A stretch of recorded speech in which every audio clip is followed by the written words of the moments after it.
Hi, and welcome to English-Fabule. Are you learning English? Great. Let's learn English with a very interesting story. Don't forget to subscribe, like, and comment. Let's get started. Imagine a man. He wore a Nazi party pin, a swastika, a sign of great evil during the war. But this same man saved about 1,200 Jewish lives. These survivors would later cry with thanks for him. They even made him a special gold ring. On the ring there was a Hebrew message. This ring was a powerful symbol of the lives he saved.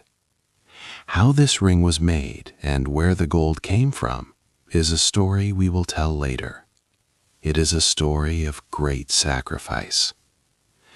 Many people think Oskar Schindler was a very good man, like a saint. But he was not. He was a man with many faults. He drank a lot of alcohol and also worked as a spy for Germany.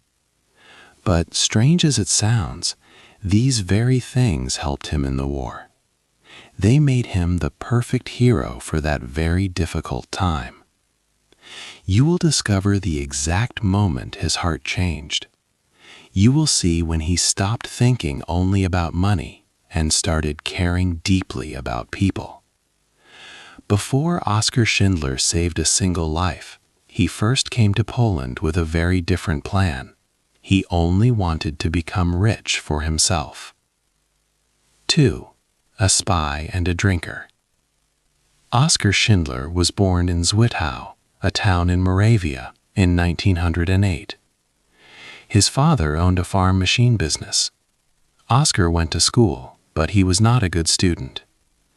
In 1924, he was expelled from a technical school because he changed his report card. He loved motorcycles and often raced them. After school, Oskar worked many different jobs. In 1928, he married Emily Pelzel. Oskar had problems with alcohol. He was arrested several times in 1931 and 1932 for public drunkenness. Around this time, he also had an affair with a school friend, Aurelie Schlegel. They had a daughter, Emily, in 1933, and a son, Oskar Jr., in 1935. However, Oskar later said the boy was not his. These events painted a picture of a man who was losing his way, drifting toward moral ruin. In 1936, Oskar began a secret career. He became a spy for the Abwehr, which was the military intelligence service of Nazi Germany. He did this because he needed money. He had a drinking problem and was always in debt. His neighbors did not know about this secret job. Oskar was assigned to a special unit in Breslau. His work for the Abwehr included gathering important information. He collected details about railways, military places, and how the army moved troops in Czechoslovakia. He also recruited other people to be spies. This work helped the German government prepare for their planned invasion. In July 1938, the Czech government arrested Oskar for spying. He was put in prison. But he was released quickly after the Munich Agreement in October that year. This agreement meant Germany took control of the Sudetenland part of Czechoslovakia. Oskar then joined the Nazi Party in 1939. He continued his spy work, moving closer to the Polish border in January 1939. His wife, Emily, even helped him hide secret papers for the Abwehr. Oskar often traveled to Poland, gathering information about their military and railways. This was all part of Germany's plan to invade Poland. Oskar's actions helped pave the way for the Nazi invasion. He was helping to create the terrible war that was coming. Yet the powerful connections he made during his time as a spy, connections he now used for bad things, would later become his only tool to trick the feared SS and save lives. The Second World War began in September 1939 when Germany attacked Poland. Oskar Schindler rushed to the city of Krakow. He was not thinking about the victims. Instead, his goal was very different. He wanted to find a factory that was going out of business and make a fortune for himself. The new business. Oskar Schindler came to Krakow in October 1939, eager for a new start. He found an apartment quickly. In November, he met Itzhak Stern, an accountant. Schindler was looking to take over a factory that made enamel pots and pans. This factory, Record Limited, was in trouble. Stern advised Schindler that if he bought or leased the business himself, he would have more freedom from Nazi rules. This meant he could hire more Jewish workers. With money from several Jewish investors, including one of the factory's previous owners, Abraham Bankier, Schindler signed a lease. This happened in November 1939, and the deal was made official in January 1940. He renamed the factory Deutsche Email-Warenfabrik, or Emalia. Schindler first hired 7 Jewish workers, with Bankier helping him manage the company. He also hired 250 Polish workers. By 1944, Emalia grew large, employing about 1,750 people. 1,000 of these workers were Jewish. Schindler's first reason for hiring Jewish workers was not kindness, it was a business decision. Jewish workers were cheaper than Polish workers because the Nazi government set their wages very low. Schindler used his old spy connections and contacts in the army to secure contracts. His factory produced enamel cookware for the German military, bringing him good money. Schindler enjoyed a lavish lifestyle. He had plenty of money, threw parties, and spent time with women outside his marriage, including his secretary. His wife Emily joined him in Krakow in 1941. To keep his factory going and later to protect his workers, Schindler relied heavily on the black market. He paid large bribes to Nazi officials with luxury goods. Abraham Bankier was a key person in these black market dealings, helping Schindler get items for bribes and extra supplies for the factory. During these busy times, Schindler had serious conversations with Itzhak Stern. These talks were private and important. They slowly began to change Schindler's way of thinking, challenging his focus on only money and pleasure. He started to see the world and his place in it differently.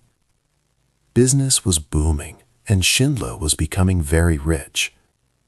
But then, a chilling order came from Hans Frank, a powerful German official. In August 1940, Frank ordered all Jews to leave Krakow within 2 weeks. Only those with jobs essential to the German war effort could stay. By March 1941, most Jews had left. The remaining 15,000 were forced to move into a new, walled area in the Podgorza district. This was the Krakow ghetto. The walls were closing in, and a new, darker chapter was about to begin for the Jewish people. Schindler's workers now had to walk to and from the ghetto each day. 4. The dark days. The walls of the Krakow ghetto closed tighter around its Jewish residents.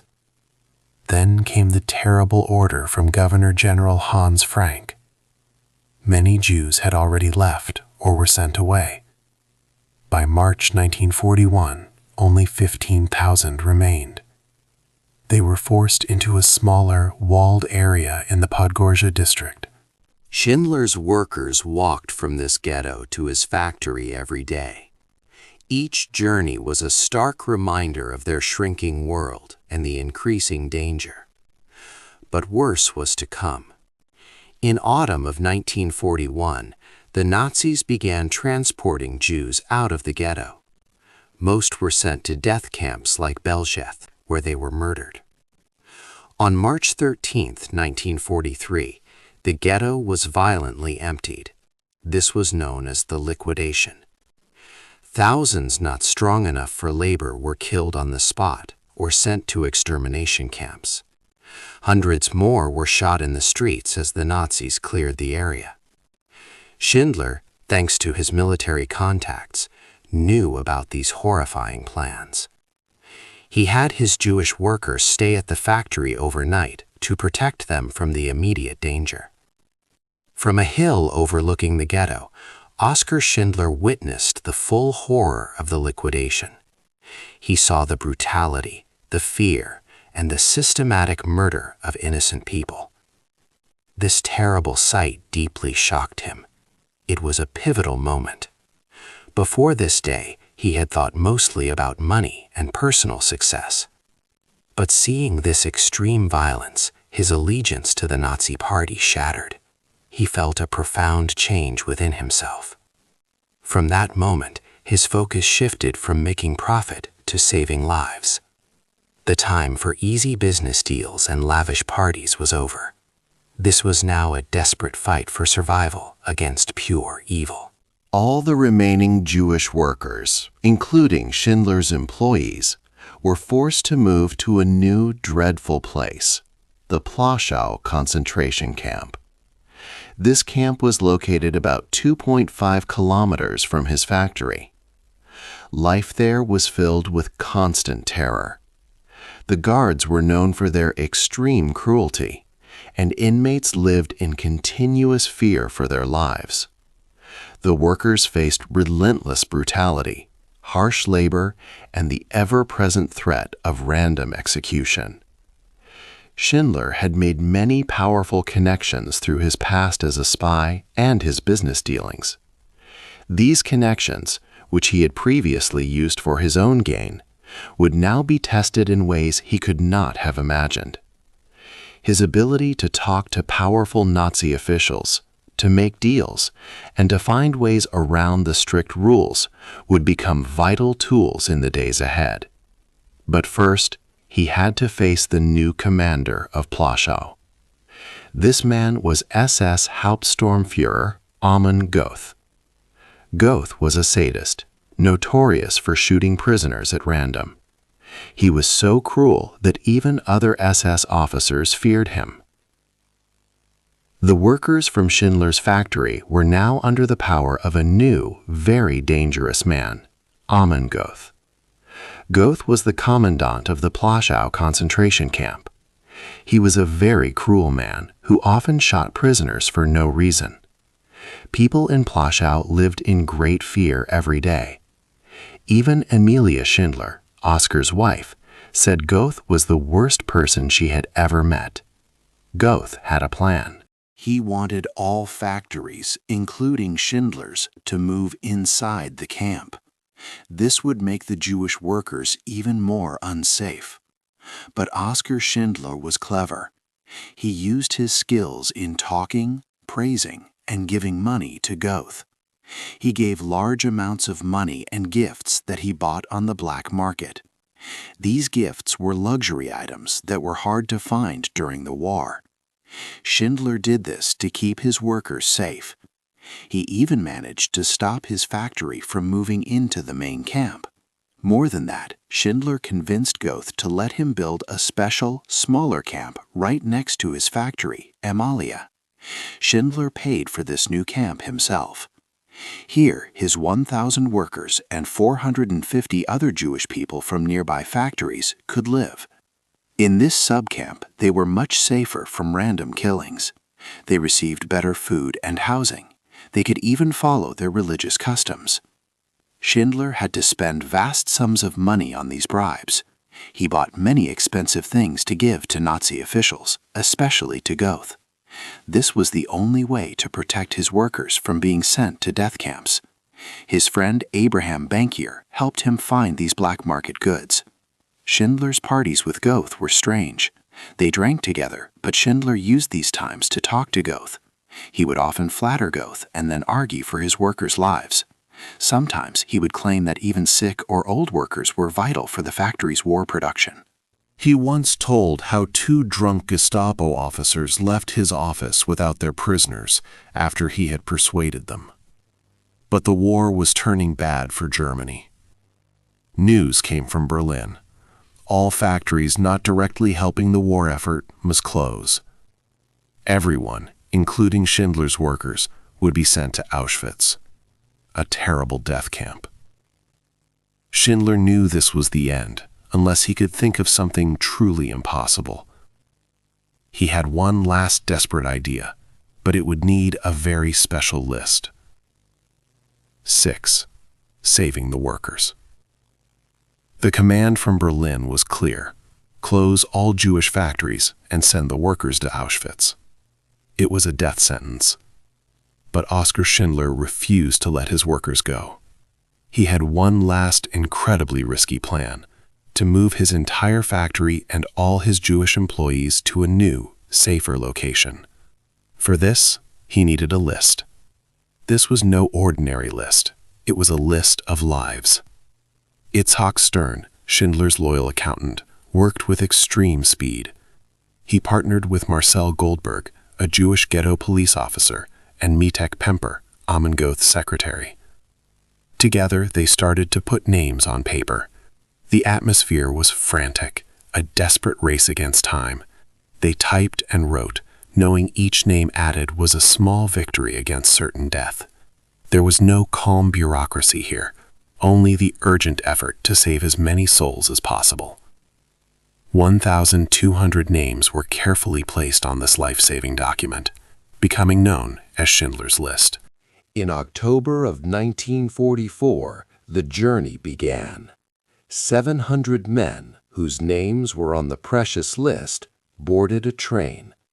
Their destination was Brunlitz, a new factory in the Protectorate of Bohemia and Moravia, a region seen as less dangerous. However, the men's train was mistakenly sent to Gross Rosen, a harsh concentration camp. For 7 terrifying days, these men faced the horrors of that place. Schindler worked tirelessly, using his old connections and offering large bribes to Nazi officials. Finally, the men were rerouted. They arrived in Brunlitz, exhausted but alive, having escaped a terrible fate. But the women faced an even greater threat.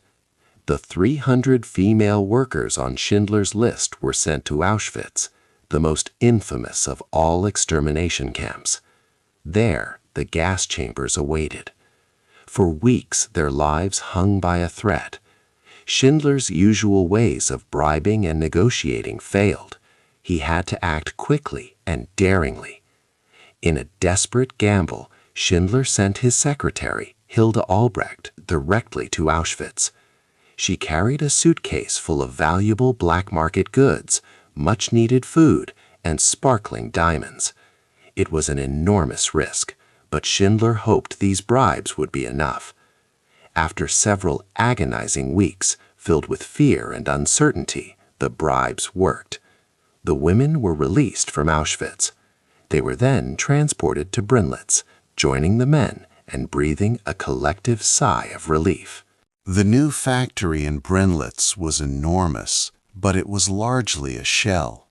Schindler had managed to move 250 wagon loads of machinery and raw materials. However, producing real anti-tank grenades or other war materials was incredibly difficult. The factory produced almost nothing useful. When Nazi officials from the Armaments Ministry came to inspect, questioning the factory's low output, Schindler had to be clever. He bought finished goods from the black market and presented them as his own factory's production. He spent huge sums of his own money to keep this deception going. If the Nazis ever discovered that his factory was a sham, not truly contributing to the war effort, all 1,200 Schindler Jews would surely die. The danger was constant, a dark shadow over their fragile safety. 7. The end of the war. Life at the Brunlitz factory was strange. The factory was supposed to make weapons for the German army, but Oskar Schindler did not make many real weapons. Instead, he bought finished goods from the black market. He then sold these as his own, fooling the German inspectors. This was a dangerous game. If the Nazis found out the factory was a sham, everyone would be in great danger. Schindler spent most of his time buying food and other important items on the black market. This was to keep his workers alive and healthy. The rations from the SS were not enough. His wife, Amelia Schindler, also worked hard. She found extra food for the workers. She also made sure they received care for their health and other needs. In January 1945, a frozen train arrived at Brunlitz. Inside were 250 Jewish prisoners who had been refused work at a German mine. The train cars were frozen shut. Emily Schindler oversaw an engineer who used a soldering iron to open them. 12 people inside were already dead. The others were very sick and weak. Emily bravely brought them all into the factory. She set up a makeshift hospital for them. She looked after these survivors until the war was over. The workers knew Schindler had used all his money to save them. They wanted to thank him. The men in the factory found a way. A man named Simon Yarrett, who had been a timber merchant, offered a gold tooth from his mouth. Other workers gave small silver coins they had hidden. A jeweler, Joseph Gross, used these metals to make a special ring. On the ring, he wrote words from the Talmud in Hebrew: "Whoever saves one life saves the world entire." On May 7, 1945, the news everyone waited for came. Schindler and his workers gathered. They listened to British Prime Minister Winston Churchill on the radio. He announced that Germany had surrendered. The war in Europe was finished.